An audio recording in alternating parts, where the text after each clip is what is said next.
Hello बच्चों, monk up YouTube channel में आपका बहुत बहुत स्वागत है।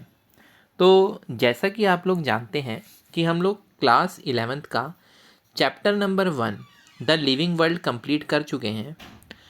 आज हम आए हैं आपके सामने चैप्टर नंबर 2 के साथ, जिसका नाम है बायोलॉजिकल क्लासिफिकेशन। देखिए, ये जो चैप्टर है बायोलॉजिकल क्लासिफिकेशन, ये बहुत ही इम्पॉर्टेंट चैप्टर है आप लोगों के एग्ज़ाम के लिए।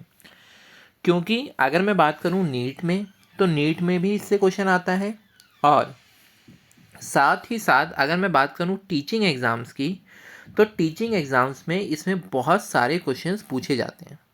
एटलीस्ट 2 से 3 क्वेश्चंस टीचिंग एग्ज़ाम्स में इस चैप्टर से रहते हैं। तो ये चैप्टर आपके लिए बहुत ही इम्पॉर्टेंट चैप्टर है। तो चलिए, बिना टाइम वेस्ट किए हम शुरू करते हैं इस चैप्टर को। देखिए, इस चैप्टर के अंदर क्योंकि हम क्या करने वाले हैं, बायोलॉजिकल क्लासिफिकेशन करने हैं, यानी कि जो हमने लिविंग ऑर्गेनिजम्स के बारे में पढ़ा था उनको हम क्या करने वाले हैं, क्लासीफाई करने वाले हैं। क्लासिफिकेशन टर्म आप लोग पहले भी जान चुके हैं कि क्लासिफिकेशन टर्म क्या है। बेसिकली क्लासिफिकेशन में हम क्या करते हैं, चीज़ों को सूटेबल कैटेगरी के अंदर डिवाइड करने की कोशिश करते हैं। तो ऐसी कोशिशें बहुत सारी की गई, अलग अलग साइंटिस्ट, अलग अलग बॉटनिस्ट, अलग अलग जूलॉजिस्ट के द्वारा की गई। ठीक है, तो ऐसे ही एक पर्सन थे एरिस्टोटल। एरिस्टोटल ने एक क्लासिफिकेशन किया, और इनका जो क्लासिफिकेशन करने का तरीका था, ऐसा माना जाता है कि इन्होंने जो क्लासिफिकेशन किया, ये अर्लीस्ट अटैम्प्ट था किसी भी क्लासिफिकेशन को अटैम्प्ट करने का। और किस बेसिस पे, साइंटिफिक बेसिस पे, कि मतलब बहुत उन्होंने क्या किया, कुछ साइंटिफिक बेसिस दिया, कुछ लॉजिकली बात की कि जिस तरीके से साइंस में कुछ चीज़ें होती हैं उसके बेसिस पे। अभी समझ में आएगा आपको कि किस तरीके से साइंस का इन्होंने यूज़ किया। ठीक है, ही क्लासिफाइड, उन्होंने क्लासिफाई किया प्लांट्स को किसके अंदर, ट्रीज, शर्ब्स एंड हर्ब्स में। और एनिमल्स को उन्होंने क्लासिफाई किया किसमें, रेड ब्लड और विदाउट रेड ब्लड। अब देखो, यहाँ पर अगर देखोगे तो यहाँ पर साइंस का कंसेप्ट आया। क्या, एनिमल्स को देखेंगे अगर हम, तो रेड ब्लड और नो रेड ब्लड।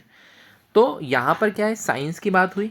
ठीक है, आपको पता है कि रेड ब्लड होता है एक तो, और नो रेड ब्लड वाले भी एनिमल्स होते हैं, जैसे कि इंसेक्ट्स जो हैं, इनमें रेड ब्लड नहीं होता। ठीक है, शायद आप लोगों ने ये बात पहले नहीं पढ़ी होगी, लेकिन अब आप जानेंगे कि इंसेक्ट्स के अंदर जो ब्लड है वो रेड ब्लड नहीं होता। जैसे अगर मैं बात करूँ कॉकरोच की, अगर कॉकरोच को कभी आपने देखा हो, तो कॉकरोच के अंदर जो ब्लड है वो रेड नहीं होता। ठीक है, तो एनिमल्स को दो तरीके से क्लासिफाई किया, रेड ब्लड वाले के कुछ example, mammals, lizards, birds, fish, और हम लोग भी इसके एग्जांपल हैं। आप बहुत सारे एग्जांपल इसके मुझे बता सकते हैं। नो रेड ब्लड, जिनमें रेड ब्लड नहीं पाया जाता, उनमें भी दो कैटेगरी इन्होंने डिवाइड की। अगर उनकी बॉडी हार्ड है तो वो क्या होंगे, इंसेक्ट्स। अगर उनकी बॉडी सॉफ्ट है तो वो, उसमें भी दो कैटेगरी डिवाइड की। अगर उनमें शेल है तो शेलफिश।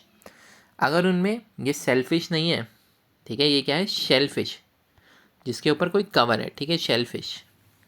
तो शेल वाले क्या है, शेलफिश। अगर शेल नहीं है तो क्या बोलेंगे, जेलीफिश। ठीक है, तो ये था अरिस्टोटल्स का क्लासिफिकेशन, जो अरिस्टोटल ने अर्लीस्ट क्लासिफिकेशन ट्राई किया था। इसके बाद जो क्लासिफिकेशन आया, वो क्लासिफिकेशन दिया कि इन्होंने कैरलस लीनस ने। कैरलस लीनस का नाम आप पहले भी पढ़ चुके हैं। एक तो इनका नाम आप पढ़ चुके हैं सिस्टम में नेचुरे बुक की वजह से। ठीक है, इसके लिए फेमस थे। और आप इनके बारे में पढ़ चुके हैं किसमें, बाइनोमियल नोमेनक्लेचर इन्हीं की देन थी। इन्होंने बेसिकली क्या किया, इन्होंने क्लासिफिकेशन का भी एक तरीका निकाला, और दो किंगडम में सारे के सारे ऑर्गेनिजम्स को बांट दिया। कौन कौन से वो दो किंगडम थे, एक किंगडम था प्लांटे, यानी कि प्लांट्स सारे आएंगे उसके अंदर, और दूसरा किंगडम था एनिमेलिया, उसके अंदर सारे के सारे कौन आएंगे, एनिमल्स आएंगे। तो ये क्लासिफिकेशन था किसका, कैरलस लीनस का। ठीक है, चलिए, अब धीरे धीरे क्लासिफिकेशन जो है वो आगे बढ़ रहा था। अब ये जो क्लासिफिकेशन आगे बढ़ रहा था, तो इसमें बहुत सारी चीज़ें जो हैं हमें जानने को मिल रही थी। हमें बहुत सारे ऑर्गेनिजम्स को जानने समझने में आसानी हो रही थी, हमें देखने में आसानी हो रही थी। अब जैसे हमें पता लग गया कि अच्छा, प्लांट्स अलग होते हैं, एनिमल्स अलग होते हैं, हम डिफ्रेंशिएट करना सीख गए। ठीक है, तो हमें आसानी तो हो रही थी इन सब चीज़ों में, लेकिन ये जो क्लासिफिकेशन आए थे अभी भी एकदम बिल्कुल वेल डेवलप्ड नहीं थे, इनमें कुछ कुछ कमियां थी। तो वो कमियां क्या क्या थी उसको हम ज़रा सा थोड़ा सा देखते हैं कि क्या कमियां हमें देखने को यहाँ पर मिल रही थी। तो अगर हम देखें तो क्या ड्रॉबैक थे टू किंगडम क्लासिफिकेशन के। पहली बात तो ये कि प्रोकैरियोट्स, ठीक है, प्रोकैरियोट्स आप लोग पहले भी पढ़ चुके हैं टर्म, ठीक है, और हम ये टर्म दोबारा भी पढ़ेंगे। प्रोकैरियोट्स जो हैं अभी के लिए आप ये बस ये जान लीजिए, प्रोकैरियोट्स क्या बैक्टीरिया और साइनोबैक्टीरिया की हम बात कर रहे हैं यहाँ पर। और यूकैरियोट्स जो हैं क्या, फंजाई, मॉसिस, फंस, जिम्नोस्पर्म एंड एंजियोस्पर्म।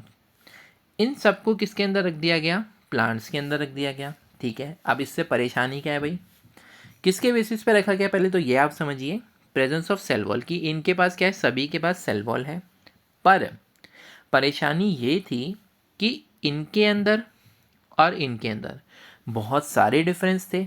तो हम एक साथ रख रहे हैं, पर ये सवाल उठाता है कि हम इनको एक साथ क्यों रख रहे हैं। अगर कि केवल एक सेल वॉल हमने देखी और उसके बेसिस पे हमने इसको साथ साथ रख दिया, लेकिन हम तो एक्चुअली में देख रहे हैं कि इनके अंदर डिफरेंस बहुत सारे हैं, तो क्या ये जस्टिफाइड है एक साथ रखना। तो एक पहली ये कमी थी किसके अंदर, टू किंगडम क्लासिफिकेशन के अंदर। दूसरी चीज़ क्या थी कि इन्होंने यूनिसेल्युलर और मल्टीसेलुलर ऑर्गेनिज्म को एक साथ रख दिया, एक ही ग्रुप में रख दिया, ठीक है। यूनिसेल्युलर यानी कि वो ऑर्गेनिज्म जिनके अंदर एक ही सेल होता है, सिंगल सेल होता है, और मल्टी सेलुलर यानी वो ऑर्गेनिज्म जो बहुत सारे सेल से मिलके बने होते हैं, जैसे कि हम लोग, ठीक है। तो देखो सेम ग्रुप में रखा कौन कौन से, देखो क्लाइमिडोमोनास एंड स्पाइरोगायरा, इनको प्लेस किया गया किसके अंदर, एल्गा के अंदर। अब एक चीज़ और हुई कि इन्होंने डिफरेंशिएट नहीं किया, कोई डिफरेंस नहीं बताया किसके बीच में, हेट्रोट्रॉपिक फंजाई के बीच में और ऑटोट्रॉफिक ग्रीन प्लांट्स के बीच में। फंजाई के पास अगर हम बात करें तो फंजाई के पास क्या होती है, काइटनस सेल वॉल होती है, ठीक है। काइटनस सेल वॉल क्या है, बेसिकली इनकी सेल वॉल के अंदर एक मटेरियल होता है जिसको हम क्या बोलते हैं, काइटिन, ठीक है।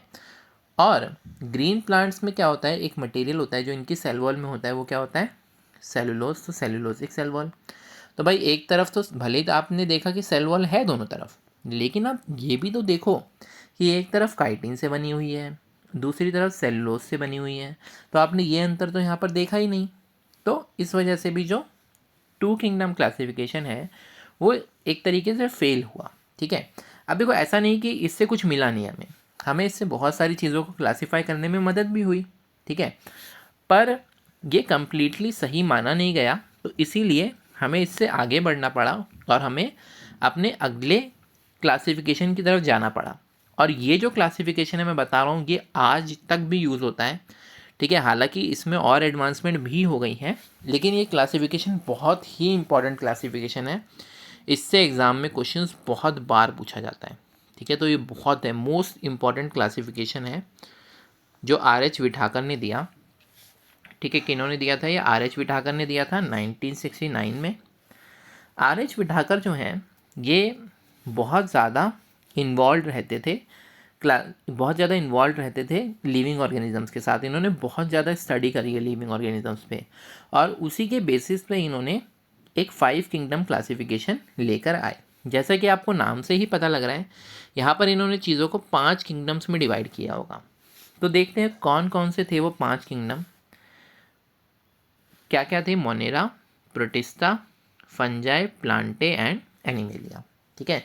ये 5 किंगडम बेसिकली इन्होंने बनाए। तो ये दे रखा है अभी हमें, kingdom Monera, kingdom protista, kingdom fungi, kingdom Plantae, kingdom animalia. ये जो क्लासिफिकेशन किया इन्होंने, ये बेस किस किस चीज़ पे था। एक तो ये बेस था किस पे, सेल के स्ट्रक्चर पे, कि सेल किस तरीके का दिखता है, सेल में क्या क्या केमिकल्स है, सेल का स्ट्रक्चर, ठीक है, सेल वॉल है नहीं है, ये सब चीज़ें। थैलस ऑर्गेनाइजेशन, जो हमारे पास सेल्स होते हैं उनका ऑर्गेनाइजेशन किस किस तरीके का है, ठीक है, ये देखा उन्होंने। और क्या देखा, मोड ऑफ न्यूट्रिशन, कि जो भी लिविंग ऑर्गेनिज्म है वो किस तरीके से अपना खाना बना रहा है, खा रहा है, ठीक है, इन सब चीज़ों को इन्होंने देखा। और क्या इन्होंने देखा, रिप्रोडक्शन को देखा कि किस तरीके से जो ऑर्गेनिज्म है उसमें रिप्रोडक्शन हो रहा है। और इन्होंने देखा फाइलोजेनेटिक रिलेशनशिप। फाइलोजेनेटिक रिलेशनशिप से हमारा बेसिकली मतलब ये है कि इवोल्यूशनरी रिलेशनशिप को स्टडी करना, तो इन्होंने देखा कि इवोल्यूशनरी अगर कोई चीज़ें मिलती हैं तो इसका भी इन्होंने स्टडी किया। तो बेसिकली ये सारी चीज़ें स्टडी की गई किसके अंदर, 5 किंगडम क्लासिफिकेशन के अंदर। मुझे पूरी उम्मीद है कि आप लोगों को यहाँ तक चीज़ें समझ में आई होंगी। अब हम ये जो विठाकर सिस्टम ऑफ क्लासिफिकेशन है इसके बेसिस पे एक टेबल बनाते हैं, ठीक है। इसके बेसिस पे एक टेबल बनी हुई है जो करेक्टरिस्टिक्स उन्होंने दिए, और ये जो टेबल है बहुत बहुत इंपॉर्टेंट टेबल है। इससे एग्ज़ाम में क्वेश्चंस कई बार पूछे जाते हैं, ठीक है। तो देखिए सारे किंगडम लिख रखे हैं और उनमें क्या क्या करेक्टर्स थे ये लिखा हुआ है। तो देखिए अगर हम बात करें, चलिए अब हम समझ लेते हैं कि यहाँ पर जो सेल टाइप गिवन है इसमें 2 तरह के सेल टाइप हमें गिवन है, एक तो प्रोकैरियोटिक और दूसरा यूकैरियोटिक। देखिए प्रोकैरियोटिक जो है ये एक्चुअली डिनोट करता है किसको, प्रिमिटिव को। प्रिमिटिव जो है मतलब आप समझ सकते हैं कि प्रिमिटिव जो है ये थोड़ा पुराना है, यानी कि ये जो है उतना ज़्यादा वेल डेवलप्ड नहीं होगा, ठीक है।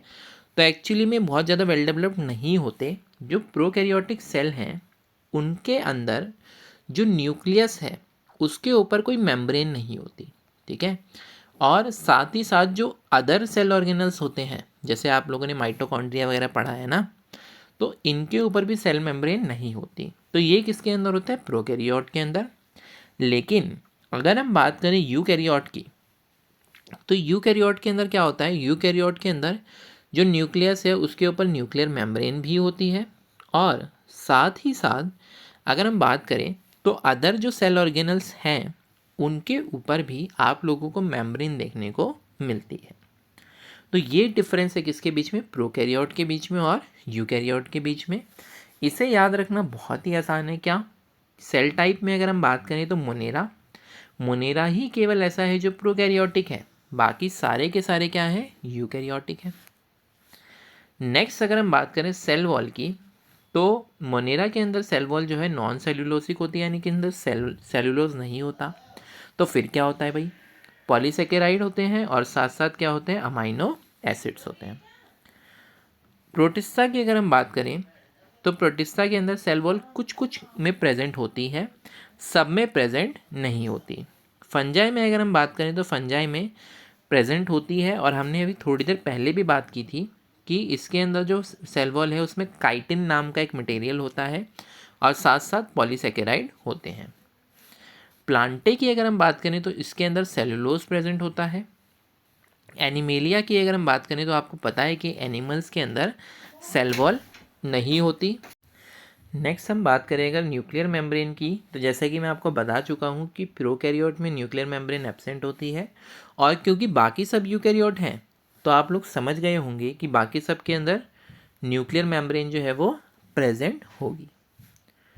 बॉडी ऑर्गेनाइजेशन की अगर हम बात करें तो बॉडी जो है इसकी कैसी होती है, सेलुलर। मोनेरा जो है सेल से बना है, प्रोटिस्टा किससे बना है, ये भी सेल्स से बना है। फंजाई की अगर हम बात करें तो फंजाई जो है वो मल्टी सेलुलर होती है, यानी इसमें बहुत सारे सेल्स होते हैं, और साथ ही साथ इसमें कैसा ऑर्गेनाइजेशन होता है, लूज टिश्यू, यानी कि इसके अंदर सेल्स के कुछ ऐसे क्लस्टर्स टाइप आपको देखने को मिलेंगे, ठीक है। तो ये लूज टिश्यू टाइप ऑर्गेनाइजेशन है, और प्लांटे के अंदर आपको टिश्यू मिलेंगे या फिर कुछ ऑर्गेन मिलेंगे, और एनिमेलिया में सबसे ज़्यादा डेवलप्ड है, टिश्यू भी मिलेगा, ऑर्गेन भी मिलेगा और ऑर्गेन सिस्टम भी मिलेगा। आपने ह्यूमंस में भी ऑर्गेन सिस्टम पढ़े हुए हैं, और आप इनकी स्टडी आगे आने वाले चैप्टर्स में भी करने वाले हैं, ठीक है। आपको पता है कि सेल्स मिलते हैं तो बहुत सारे सेल्स मिलके क्या बनाते हैं, टिश्यू, और जब बहुत सारे टिश्यू मिलते हैं तो वो मिलके क्या बनाते हैं, ऑर्गेन, और ऑर्गेन मिलके क्या बनाते हैं, ऑर्गेन सिस्टम बनाते हैं। तो ये पूरा प्रोसेस है जो कि चलता है। मुझे उम्मीद है आप लोगों को बॉडी ऑर्गेनाइजेशन तक का पोर्शन पूरा समझ में आया होगा। इस टेबल में ही आगे बढ़ते हुए हम बात कर लेते हैं मोड ऑफ न्यूट्रिशन की, कि किस तरीके से खाना खाया जाता है ऑर्गेनिजम्स के द्वारा, या किस तरीके से खाना बनाया जाता है। मोनेरा के अंदर एक तो तरीका है ऑटोट्रॉफिक। ऑटोट्रॉफिक मतलब अपना खाना क्या करते हैं, खुद बनाते हैं, नाम से ही आपको पता लग रहा है ऑटो। ऑटो से क्या मतलब है, खुद, ठीक है। फोटोसिंथेटिक, फोटोसिंथेटिक मतलब लाइट, फोटो मतलब लाइट, तो लाइट की प्रेजेंस में खाना बनाएंगे। कीमोसिंथेटिक, कीमो मतलब केमिकल्स, केमिकल्स की प्रेजेंस में खाना बनाएंगे, ठीक है। हेट्रोट्रॉफिक, हेट्रोट्रॉफिक मतलब अपना खाना खुद नहीं बनाते, ठीक है। हेट्रोट्रॉफिक अपना खाना खुद नहीं बनाते, तो फिर कैसे खाते हैं भाई। एक होते हैं सेप्रोफाइट, सेप्रोफाइट क्या करते हैं, डेड एंड डिकेइंग मैटर को खाते हैं, जो चीज़ें सड़ रही होती हैं, गल रही होती हैं ना, उनको खाते हैं। जैसे आपने ये चीज़ ना फंजाई में देखी होगी, जो मशरूम वगैरह है ना, ये कहाँ उगते हैं, गंदगी में उगते हैं, ठीक है। या फिर जो फफूंद लग जाती है ना, हम कहते हैं फफूंद लग गई है, तो वो भी क्या है, सेप्रोफाइटिक मोड ऑफ न्यूट्रिशन है ना, कि वो क्या करते हैं, जो भी गंदी गंदी जगह होती है ना, जहाँ पे सड़ गल रही होती है चीज़ें, वहाँ पर उगते हैं और उससे अपना खाना लेते हैं, ठीक है। अगला पे है पैरासाइट, ठीक है। पैरासाइट जो है ये क्या करते हैं, नाम से आपको पता लग रहा है क्या करेंगे, दूसरों के ऊपर जाएंगे और उनसे अपना खाना लेंगे। इसमें क्या होता है, पैरासाइट जो है ये दूसरे को नुकसान पहुंचाता है और इसको खुद को फ़ायदा होता है, ठीक है। तो ये एक तरीका है किसका, मोड ऑफ न्यूट्रिशन का। अच्छा, ये बिल्कुल भी मत सोचना कि सैप्रोफाइट जो है बिल्कुल मतलब गंदी जगह पे खा रहे हैं, बन रहे हैं ना, तो ये मत सोचना कि फिर ये ज़रूरी क्यों है।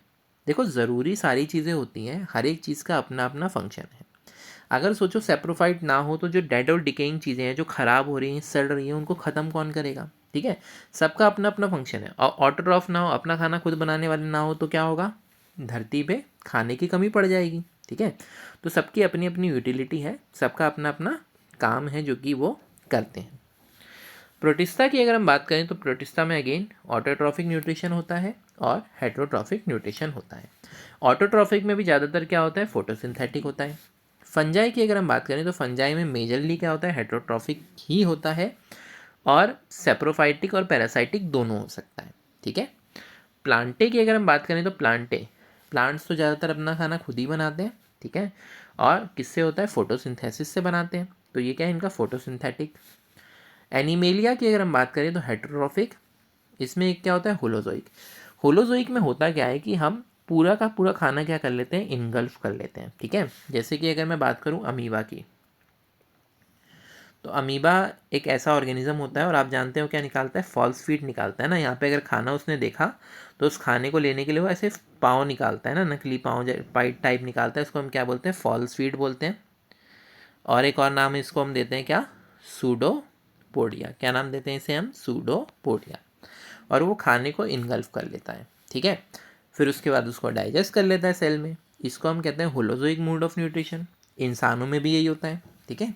तो बहुत सारे अलग अलग एनिमल्स में देखने को मिलता है। कुछ एनिमल्स के अंदर सेप्रोफाइटिक मोड ऑफ न्यूट्रिशन भी होता है।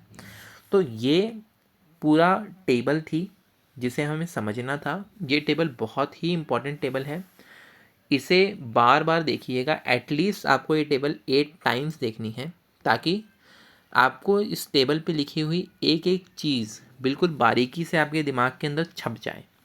और जब ये चीज़ें आपके दिमाग में छप जाएंगी तो आप तुरंत कहीं से भी देखकर बता दोगे कि अच्छा इसके अंदर ये होता था, ठीक है। जैसे अगर मैं आपसे बोलूँगा कि प्रोटिस्टा में मोड ऑफ न्यूट्रिशन क्या होता था, तो आपके दिमाग में तुरंत आएगा कि सर प्रोटिस्टा में तो मोड ऑफ न्यूट्रिशन ऑटोट्रॉफिक होता था और हेट्रोट्रॉफिक होता था। फंजाई में अगर मैं आपसे पूछूंगा सेल वॉल कैसी होती थी, तो उसमें काइटिन प्रेजेंट होता था, पॉलीसेकेराइड होता था। तो ये सब चीज़ें जब भी मैं पूछूं आपके दिमाग के अंदर आनी चाहिए, ठीक है। तो होपफुली आप लोगों को ये आज का लेक्चर समझ में आया होगा। आप लोगों ने जो क्लासिफिकेशन है वो बहुत अच्छे से समझा होगा। ये जो क्लासिफिकेशन है विठाकर का, इसे हम और डिटेल में पढ़ेंगे और एक एक किंगडम के बारे में बात करेंगे। अभी तो हमने बहुत मोटा मोटी बहुत ऊपर से इन सब चीज़ों को देखा है, अब हम इनकी डिटेल में जाएंगे और एक एक किंगडम को समझेंगे। ये हम आगे का जो पोर्शन है वो नेक्स्ट क्लास से स्टार्ट करेंगे। आज के लिए हम इसे इतना ही रखते हैं। आपने मुझे इतना समय दिया, थैंक यू वेरी मच।